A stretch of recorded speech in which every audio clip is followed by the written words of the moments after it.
Welcome to Kitchen Table Conversations, a series of short and shareable conversation starters for those of us who have or love and support people with a complicated and beautiful brain. Here's your host, Angela Geddes. Hi, and welcome everyone to Kitchen Table Conversations. I'm your host, Angela, and thanks so much for tuning in today. For many of you who have been repeat listeners, thanks so much for your ongoing support. This is not something that I really love to do, but I love to share important messages, so it's worth the effort from my perspective. And every once in a while I think, maybe I should focus somewhere else. Somebody comes up and says, I heard your last podcast and I really thank you for sharing that information, or that really resonated with me. So that just kind of makes me want to keep on going. So here I am. Always a lifelong learner, always interested in hanging out with people who are really smart and resilient and caring and loving. And I just had my fill of that last week at the 2025 Cannes FASD International Research Conference. And wow, what a week that was. There was just such energy this year, and I really feel it. And honestly, I wasn't crazy about going initially. It's an expensive trip. It was in Toronto. The accommodations are expensive. Getting in and out is tricky. Conference itself was very expensive. And in addition to that, I was honored to be asked to sponsor the film festival, which I did gladly. For those of you who know me, I'm surrounded by music and the arts, and I really believe in supporting that. And the film festival, honest to goodness, was quite a highlight, and I was really proud to be a part of it. But again, it all adds up. It's time away from the office and the families that I need to support. So I was just kind of, not sure that the timing was right. But man, oh man, am I ever glad I went. The energy was so warm and welcoming and inspiring, from the plenary session on the right to thrive, talking about human rights and why FASD is not more on the forefront for that, to the moving stories shared through the Red Shoes Rock and RJ Formanak, and how my gosh, how emotional that was when we learned about the history of Red Shoes and why he started wearing red shoes in the first place. And that was a little reminder, when he feels shame, he looks down.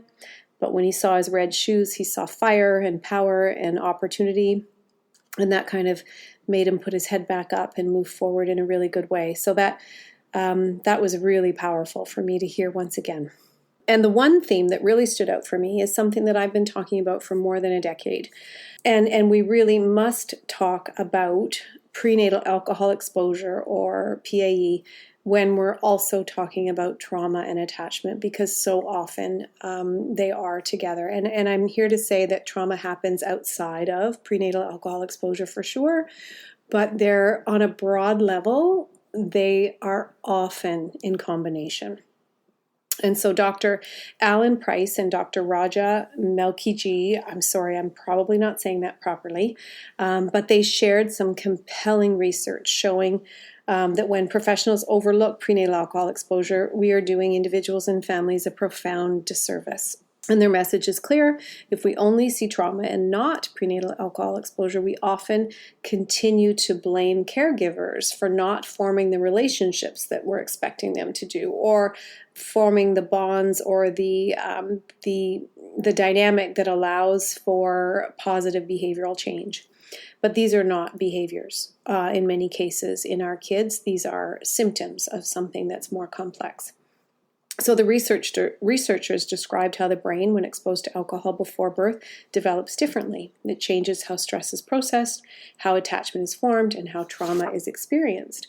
So what looks like defiance, avoidance, or lack of empathy is often neurodevelopmental symptom and not a relationship failure. So we need to do more to make sure that families are not left feeling blamed, and that we need to see some of these things, really what's really happening is brain-based. And so once again, we need a different way to get to the same place, right? So again, I've been talking about this for a very long time. I had the honor and the opportunity to sit down and have a Zoom session with Dr. Gabor Mate years ago to talk to him about how a lot of his case examples that he spoke of, was very, compassionately illustrating how difficult it was for some of these parents who had struggled with mental health and addictions, and then to be the parent that our system wanted them to be. But my concern with some of his discussions were that missing point, that when we talk about mental health and addictions that are long-standing, and his case examples were long-standing throughout the pregnancies as well, and so that the children's behavior we were all attributing to problems caused because of the mom's trauma, and that if we address the mom's trauma, the kid's behavior would be better. And I'm here to say that sometimes, yes, we have to address the mom's trauma, but the parenting strategies and the focus on trauma and attachment and relationships and healing is not going to fix the developmental disability that's directly related to the exposures that pregnancy had gone through. So at first he was thinking that I was quite negatively biased and maybe being a little bit discriminatory or being stigmatizing in my effort to bring this prenatal alcohol exposure and the neurodevelopmental disability to the forefront. But I'm actually trying to do the opposite. I'm trying to make it so that parents are not thinking they're the wrong parents for this kid, or that their efforts towards healing and building this stronger relationship are not working.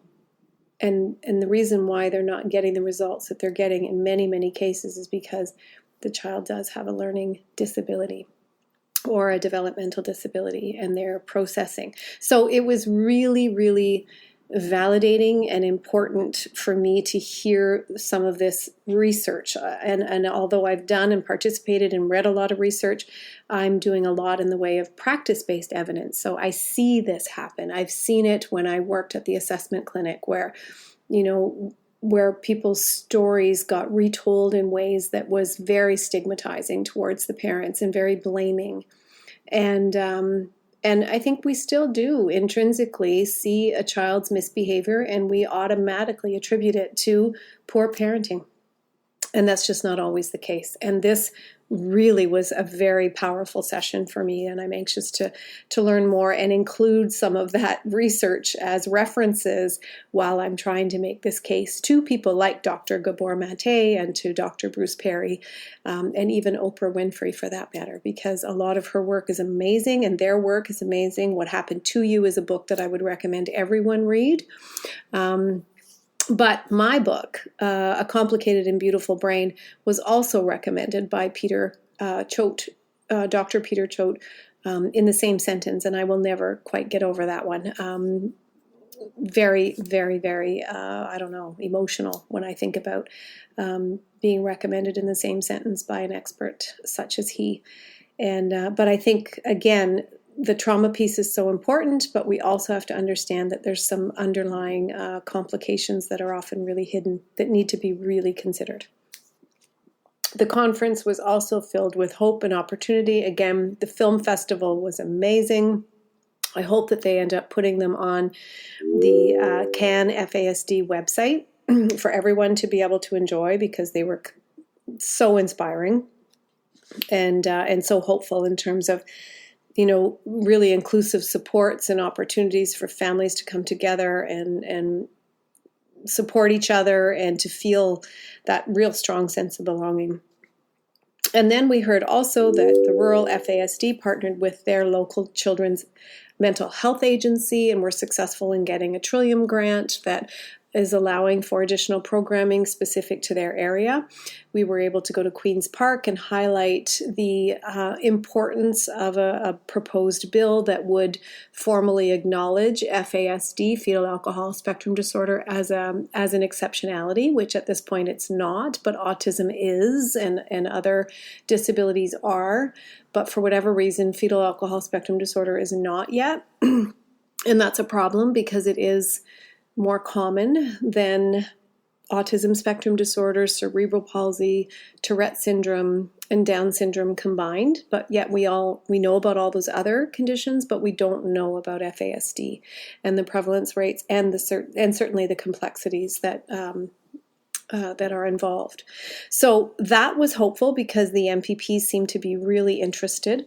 And then I was able to talk about what I found in the current Ontario textbook, or the Teachers College textbook that's, what's it called? Special Education in Ontario Schools, the 8th edition, on page 190. It dedicates that entire page to fetal alcohol syndrome, which unfortunately is not a commonly used diagnostic term in Canada as per the Canadian guidelines for diagnosis. Instead, we use fetal alcohol spectrum disorder. And unfortunately, that page was filled with dated information that actually kind of leads us to believe that FASD is rare.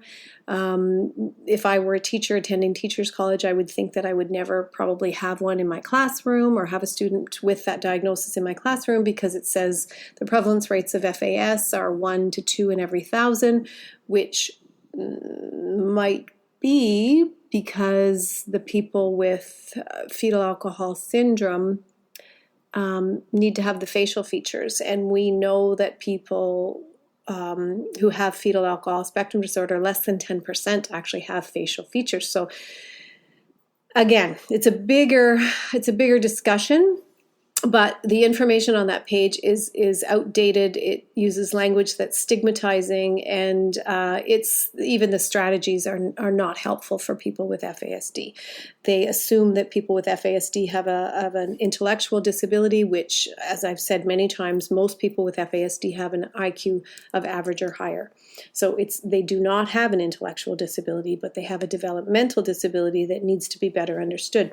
So the MPPs were very interested to learn, and were quite surprised that the current textbook, which was updated in 2025, is still so it's so outdated, and that they're realizing that our teachers are not as well positioned leaving Teachers College as they could and should be. So I wrote a proposed insert, and I'm reaching out to various teachers' colleges and boards of education and ministry people to try to help them to understand that this is a pretty simple solution, that we could position all teachers leaving college in a better way, which would help them in their teaching journey, and it would certainly help many students.